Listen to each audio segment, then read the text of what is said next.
Hello, good evening, Tribuners. Welcome back with me, Mutiara, in Indonesian News of Tribun Lampung.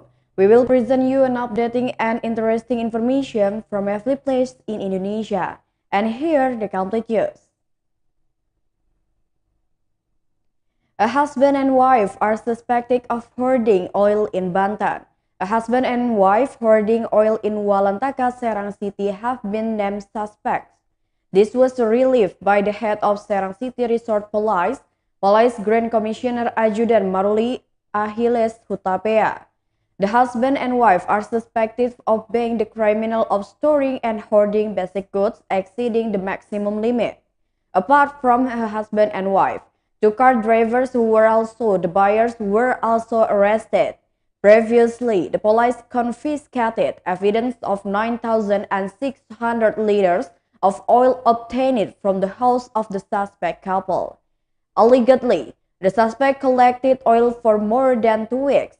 The police will coordinate with the Department of Industry, Trade and Cooperative of Serang City to find a formula on how to overcome the oil shortage.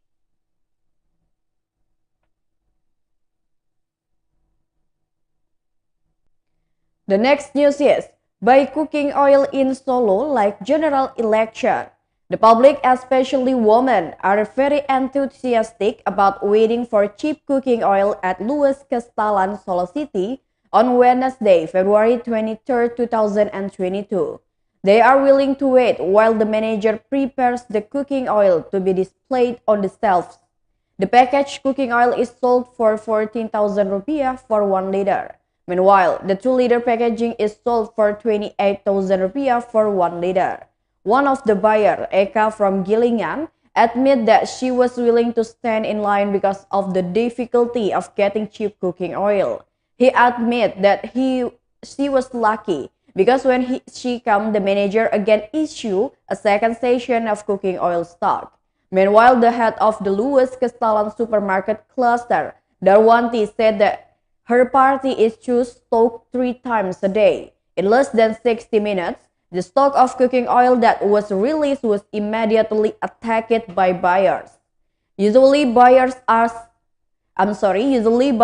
are already in line before the cooking oil stock is released.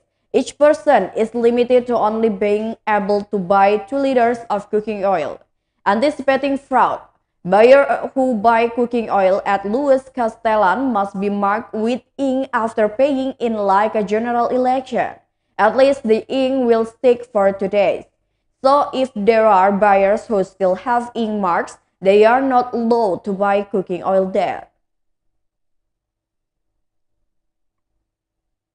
The next news is, slip into the river while looking for the plastic waste. 2 people were found dead.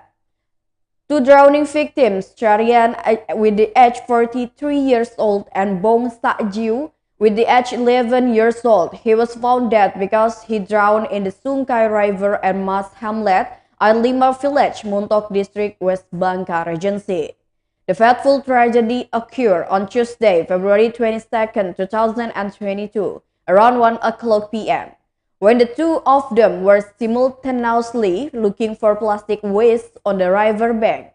The first victim was found by a joint team consisting of the water and air police units from the West Bangka Reserve Police to the National Search and Rescue Agency, namely Bong Sak Jiuw, who was found at 2:30 p.m. then. However, Syahrian victim was only found at around 9 a.m., not far from the location where he fell with his body floating.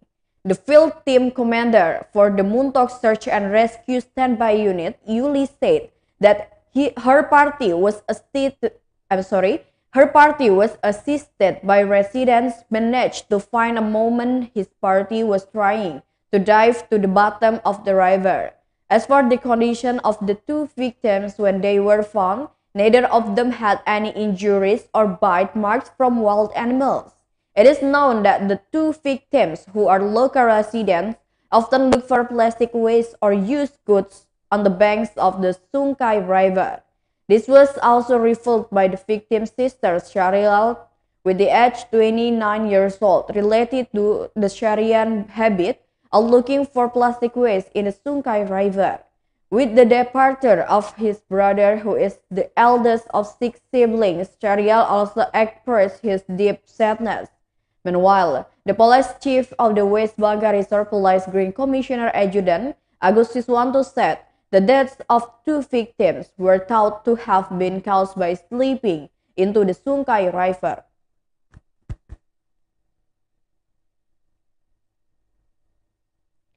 The next news is heavy rains accompanied by strong winds resulted in dozens of roofs being badly damaged. Heavy rain accompanied by strong winds resulted in damaged roofs of dozens of houses in Bangka Regency, South Sulawesi.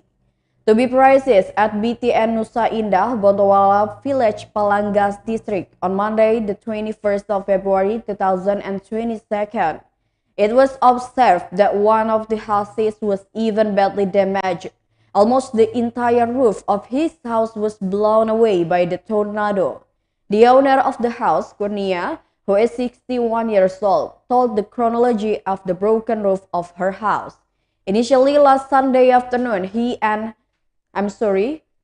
and her children and grandchildren were sleeping. Suddenly, she woke up, having heard his son tell him that a strong wind had occurred. She admitted that He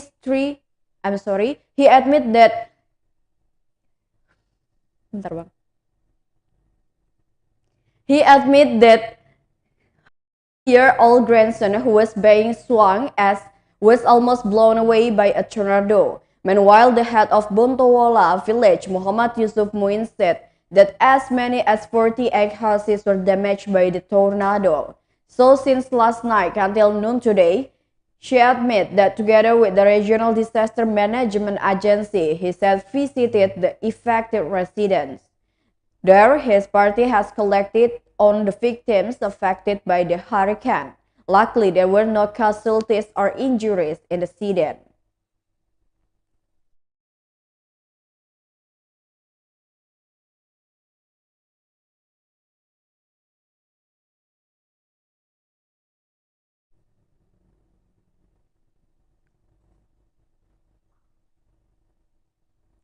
The next news is 75 married couple attend mass weddings in Jayapura. A total of 75 married couples took part in a mass wedding in Jayapura City, Papua on Wednesday, February 23, 2022. According to TribunPapua.com monitoring, the wedding ceremony and mass isbat session were held in the Sian Sur Hall, the mayor's office, by the Population and Civil Registration Office, Jayapura City. Jayapura Mayor Ben-Hur Tommy Mano said that during his leadership, he had done a lot for Muslims in Jayapura City. Ben-Hur said the mass wedding program was initiated during his leadership so that it could be remembered and passed on by future leaders. The purpose of this mass marriage is, among others, to bring order to the administration and also to legalize marriage regulated by the state.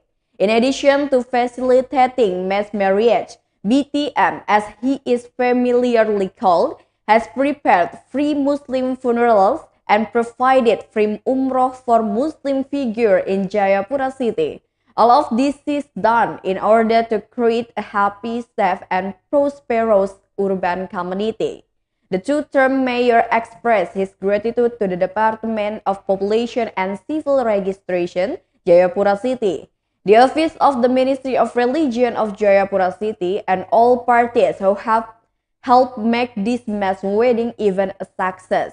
On this occasion, Ben-Hur Tommy Mano directly handed over a dowry, a marriage book, as well as an expert witness for the 75 married couples. Just to note, during the 10 years of Jayapura Mayor Ben-Hur Tommy Mano's leadership, the number of married couples who have carried out mass marriage has reached 1,294 couples. The mass marriage was also attended by the oldest couple, with the age of the groom reaching 62 years and the woman being 34 years old. The next news is Sniper dogs deployed during raids in Pandan Island area. A sniper dog or K9, which was deployed during a raid in the Pandan Island area on Wednesday morning, February 22, 2022, attracts the attention of a number of children. Seeing the arrival of uniformed and fully armed officers did not scare the children. Instead, it made them curious when they saw the action of K9 combined the Pandan Island area, which was escorted by the Jambi Regional Police Sabara. Since they were deployed, these children have faithfully followed the officer until the operation was completed. They were enthusiastic and seemed excited to see the action of K9 in brown color, which was guided by the officer using a rope. In fact, when the K9 was put back into the car, the children still faithfully circled the car and watched from a close distance. As previously reported, the Jambi Anti-Police Antique Operation Team raided Pandan Island and Lake Sipin areas on Wednesday, 23 February 2022 morning. Teams from the Directorate of Drug Research, Traffic Units, Medical and Health Sector, Sabara, and the Traffic Directorate of Jambi Police were deployed in this operation. Not only that, the officer also sent a sniper dog or K9, monitoring at the location. Officer combat every alley and gap in the two areas. The next news is, bridge collapses after being hit by a flood. The 24-second video clip was received by TribunFlores.com from a resident of Luwes Regency on Tuesday, February 2022. The video shows the situation of collapsed bridge, which is believed to have collapsed after being hit by a flood. Avalanche material was seen piled up on the road, while the bridge was tilted, almost collapsed. The TribunFlores.com search results said the bridge connected Rokirole and Nitunglea Village in Luwes Sub-District, Sika District, Flores East, Nusa Tenggara. The bridge will be built in 2021 using the regional revenue and expenditure budget of 900 million rupiah. The bridge has now collapsed due to the heavy rains that flushed the area on Monday, February 21, 2022, evening until Tuesday, February 22, 2022, in the early hours of the morning. Local resident Vincent confirmed the bridge collapsed. Vincent admitted that his party had seen the condition and that it could no longer be used by the residents. Information about the collapsed bridge was already known by the Public Works Department of Public Housing, Sungkai Regency. They immediately went there to check.